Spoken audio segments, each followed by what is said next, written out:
Russell, can you hear me? David, not only can I hear you, I can feel you, and I've never felt such love. Likewise.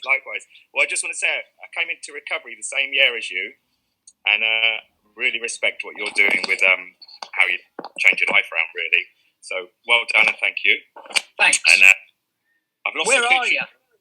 I'm in Andalusia, and it's really lovely. You know, I did the 12 steps in 2002, which I think maybe you did, and they kept promising me a life beyond your wildest dreams. And well, you know, I'm sat here with my wife and my 2 children, and it's not bad. I've lost a picture of you. I've got a big picture of me. There must be some meaning in that. But and, you are the answer, David. All the answers you were looking for were in the mirror always. Now, it's because we pinned you while we were speaking, and it will go back to being me when you've finished talking, mate. Oh, I see. Well, exactly. Well, I can look at myself more than I used to. I mean, my question is about the 12 steps. I really like that you're trying to spread them, really, beyond, if I'm right in saying this, the addiction community. I mean, when I did them, I suddenly realised, okay, step 12 has given me a spiritual awakening. And I love the wording of it. It says, you know, that as a result of these steps, you know, we will get a spiritual awakening. It doesn't mince its words. It's kind of, if you do them thoroughly and honestly, you get a spiritual awakening. There's no other way. And I realised back then that they could help all sorts of problems, you know. Every problem, really, I think, you know, every problem of the human condition. And I came across, in my journey, I've come across the hero's journey and the parallel between the hero's journey and the 12 steps. And that's what I wanted to ask you about. You know, what you know about that and what you think about it, really, because for me that broadens it. You know, you go on your own personal hero's journey if you do the 12 steps. And I just want to define the word hero. Hero comes from a word meaning protector, so it doesn't mean that you're someone who looks in the mirror and thinks you're the Fonz, but I think it means that you can help to lead people. You can be there. You know, you can stand up and you can be true to yourself as well. But I don't know if you have come across that parallel between the hero's journey. Yeah. For anyone who doesn't know, it was a professor of it. Oh, that's all right. I'll get the question. Sorry, mate, we muted you there because I thought you'd stopped and I was going to move to answering the question. But now that we have muted you, I will answer the question. And if you can pin me again to Maya. Yeah, I love that hero's journey. I love Joseph Campbell. I had a conversation with Michael Meade, who, like Joseph Campbell, is an anthropologist and mythologist and looks at folklore and the connections between folklore, religion, and to a degree psychology. Like, so combining the work of, say, Jung with the work of Joseph Campbell. And I would agree with you that the 12-step journey helps you to create your own hero's journey, in that it begins with a kind of despair and leads to an awakening and a return to the community.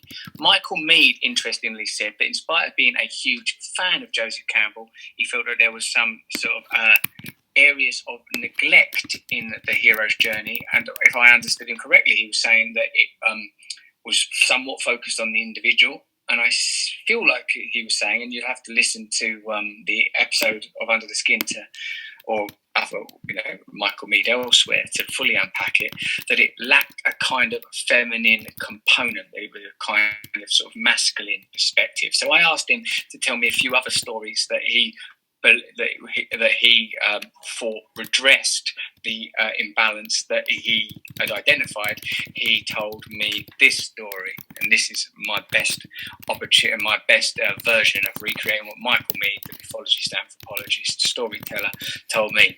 He goes, there is a cave, and in a cave are all the world's secrets, and everyone in the world is looking for this cave. If you could find this cave, you would find the answers. You would be able to resolve all of your problems, your inadequacies and insecurities, but no one can ever find this cave. Is it under the sea? Is it in a mountain? Is it under a motorway flyover somewhere? Where is this cave? Deep within the cave, an old woman sits weaving the most beautiful garment you can imagine, a technicolored and glorious garment, and she's been working on it for millennia, thousands and thousands of years. This old woman has been making this garment. If you could have this garment, if you could drape yourself in your garment, all the world's problems for you as an individual and the globe as a whole would be resolved. And she's been working on it so long, she's finally reaching the conclusion. She's working on the hem using the the pins off of a porcupine, and she's biting them into the hem, and she's been biting them for so long, working on this hem, that her teeth have been worn down to stubs, and she's biting down on these porcupine quills, that's that word I was looking for, with her gums now.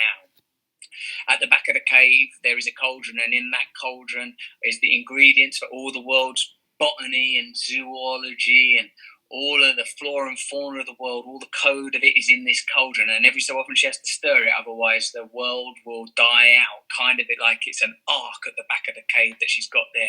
And when she goes back to stir the cauldron, the black dog, what black dog? Yeah, the black dog grabs the cape and pulls one loose thread and unravels this entire garment, and it lays unspooled upon the floor, a chaos of threads, a mad pasta of meaninglessness spilled upon the cave floor, and the old woman comes back, and she is momentarily despondent, despairing, and broken before she begins to pick up a loose end and weave once more the thread, creating ultimately across time, because I feel like this story takes place beyond time and beyond space, a garment far more beautiful than the original.